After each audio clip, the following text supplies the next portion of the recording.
Hi. Greeting. It's an honor to be here. I am Bear Clan, Cree from Saskatchewan. I don't have any maps. I don't know if people know where Saskatchewan is. Anybody know where Saskatchewan is? Okay. It's pretty cold there now. I'm going to talk about, well, basically I'm going to talk about how patriarchy has perverted and hurt our people through adoption practices, but which is positive law, man-made law, and I'm going to talk about how our own adoption practices were about preserving and building and respecting relationships. The first thing I want to do is to say, however, that I'm naming something. I'm not against or condemning or shaming or blaming people who have adopted children under basically the North American model. The fact is the male law makes the worst case scenario possible, which is probably what I experienced, and a few people that I know, a lot of people that I know. And the best case scenario is still the removal of, and the dividing and the severing of the mother-child connection, relationship, and the removal of the child completely from their place in the river of life with their biological family. So I would like to start by, I'm doing a different presentation than I did the other day. I'm going in a different direction. I'm going to read a poem. I'm going to read a poem, but I'm going to read it really slowly. And I do, I've been watching the translators back there, and just as an aside, one of the reasons I believe that I have trouble with languages other than English, which I did have trouble with originally as well, was because I didn't get the gift at all. I was born to an Indigenous woman in the 1950s in Canada who was forced out of her apartment because she was marginalized. She was on the streets after giving birth to me. A male friend pretended to be my mother's husband so that my mother could have me in the married woman's birthing ward. Because if you gave birth in the unmarried woman's birthing ward, they took your baby and you never saw your baby again. So there was no possibility for the baby to crawl up your belly to your breasts, the first sense babies feel and smell. So my mother was able to keep me, but she lost her apartment, and she walked on the streets with me for 7 days and couch surfed from place to place. And I think that 7 days where we were inseparable is the reason that it was more than most people in the Western culture got. It was the reason I actually lived and didn't die, but I did nearly die because at 7 days she went in to get social assistance so she could pay her last month's rent, and they convinced her to give me up temporarily, and she did. And she had a whirlwind romance with this man, a native man, and he didn't want anything to do with raising somebody else's little bastard. It was as simple as that. But they got married within 3 months of my birth, and would have been my stepfather realized that my mother needed me, that he couldn't do this. She had to go back. So they went back to get me, and they told her I was dead.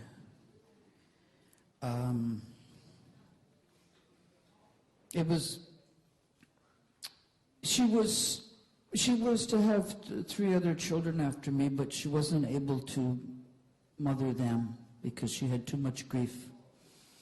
And while she was doing that, I was unable to receive the gift. I lay on my back, failing to thrive.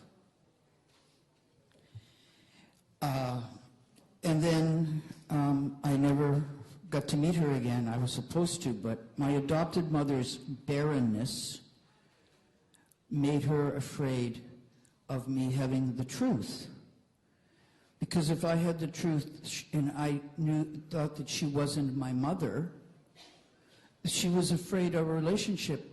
She knew that the mother-child bond was really important, and I think she knew deep inside that there wasn't. She used to say to me, I don't know what's wrong with you.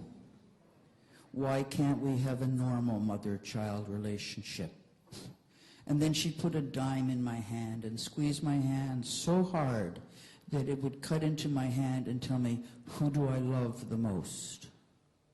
This is a woman who had internalized patriarchy's valuation and misogyny so deeply that she couldn't enjoy me. She was overwhelmed by me. On the other hand, my adopted father was kind of concerned about adopting. He kind of thought maybe, it's in the files that I was able to get. He said, well, why don't we just take somebody in who's a mother and a baby in together? And he wanted me to know who my mother was, and he had all the information, but he was on the railroad. So he was away a lot. He was a chef on the railroad.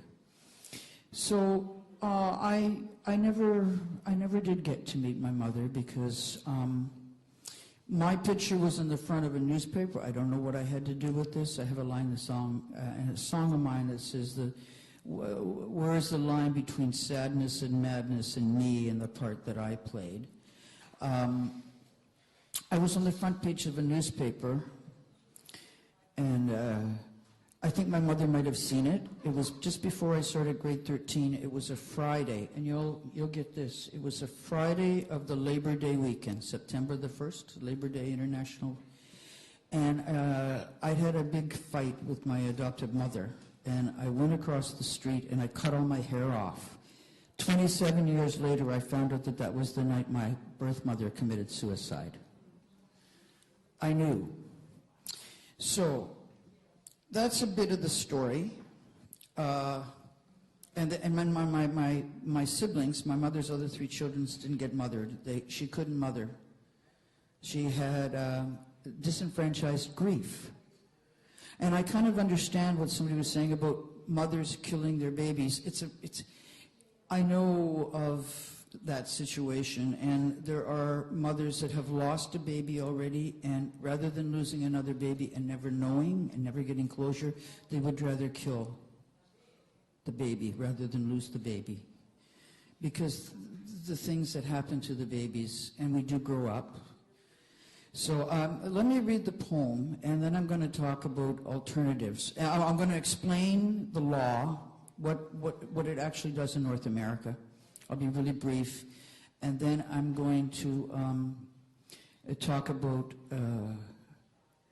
the matriarchal perspectives on arranged marriage, because it's really significant. Okay, the poem is called The Handmaid's Baby. My name is name withheld. I am 14 months old, and I will not grow up. I have no roots. I am dry, brittle, I crack. I am a balloon. I stay full without being closed. I have no in or out. There are secrets in my soul. Someone, thank you, please, thank you. Paint a face on me. I am a razor. I cannot touch myself. I have been left on mountaintops. I have been left in baskets. I have been left in boxes. I have been left. Alone I travel the roads of ancestors I invent and criticize. I learn my part as if my life depends on it. The details and wants of others, the blood of my existence. I is for iodine, their wounds, not mine. Seethe, sorrow. I seed myself with longing.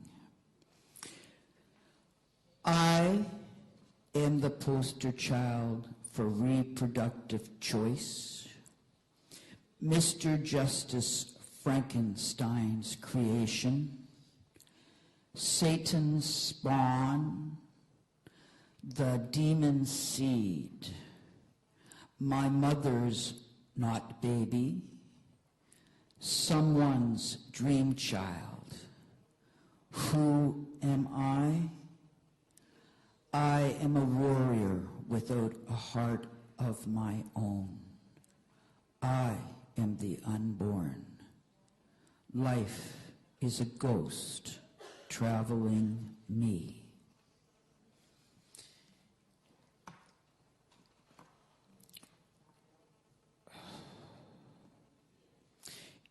In Canada in 1867,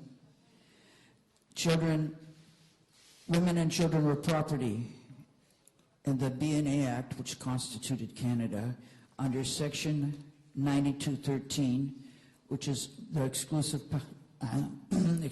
powers of the provincial government, is 9213 is property and civil rights, and that's why family law is a provincial head of power, and that's why there is an interprovincial trade allowed to happen for babies, for sperm, for eggs. There's no national standard, and none of the laws exist on the book.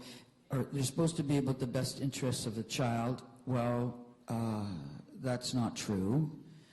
And the other thing is new reproductive technologies. There's no national standard. It was struck down. So everything is a commodity.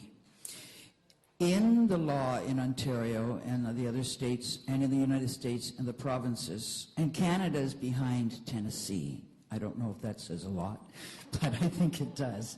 What happens is when you're born, there is a statement of live birth, and it says biological mother and husband.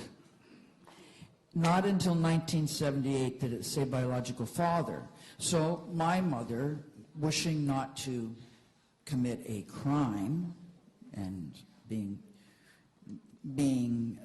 someone who was obviously going to be a criminal as she was First Nations, my mother filled out a statement of paternity, and it was sworn, an oath was sworn, it was proven, and it was stapled to my statement of live birth.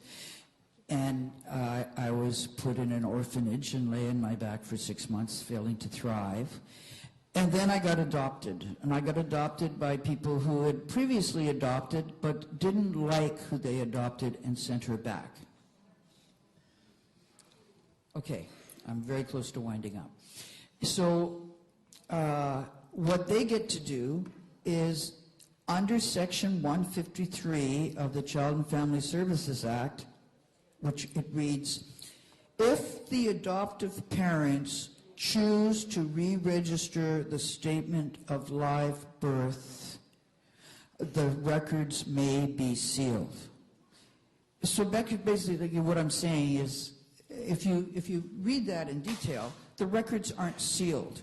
But in 1978, when England and all the Commonwealth countries started to open adoption records, Canada, Ontario closed them down and made it even harder. Now, I want to go from there to, all of that's the background information. And I'm going to take it to I was 19 years old when I got my health card in Canada, and from 19 till 43 years old, I saw 23, in that 23-year period, I saw 17 psychiatrists, psychologists, whatever. I knew there was something wrong. I needed to know who I am. And all of them went like this. Oh, you're so lucky you're adopted. I wish I was adopted. I can't stand my family. And I would hang out with them until they felt better, and then I would leave feeling even worse. Until I was 43, and then I said, screw all this law mess, that's it. I'm going back to music, and I did an album, and I thought that would fill that hole in me, that longing, that missing thing. And what happened was I did that, and I felt still even worse, more worse. And I was able to see a German psychiatrist, and after 4 months she said, that's it, you have to know where you come from. And I said, well, I've been trying to do that. She said, why don't you know? I said, well, they won't give me my records. From there, I started the healing process. But I'll tell you something, this is really important. I couldn't start, it's not, the healing process is a grieving process. And I couldn't start that because I didn't have a picture. I got a picture from one of my half-sisters. They don't want anything to do with me. But to make a long story short, in North America, because of indigenous perceptions and beliefs around photography, there are a lot of us who don't have photographs. It's really hard to grieve without a photograph. So while photography may be a metaphor for death, it also is, it's got this paradoxical relationship, and that's not freezing us in the past, but you know, we are human beings. And as I said to the court, I said, I don't hurt because I'm indigenous. I hurt because I'm a human being. If you think I hurt more because I'm indigenous, then when I sue you, you're going to have to pay me more. Because they knew what they were doing. So anyway, I went on this healing journey, and it took me 7.5 years to put my head and my heart together, and a Quaker family paid, over that 7.5 years period, they paid $35,000. So this little settlement that people accepted for the residential schools of $10,000, people didn't have a chance. There's been more suicides since that. But I like to think of myself and feel that I've done more than survive, that I'm thriving because I had to process the grief. And I am lucky because I could grieve. I know what I lost. So for that, I thank the Great Mystery. Thank you.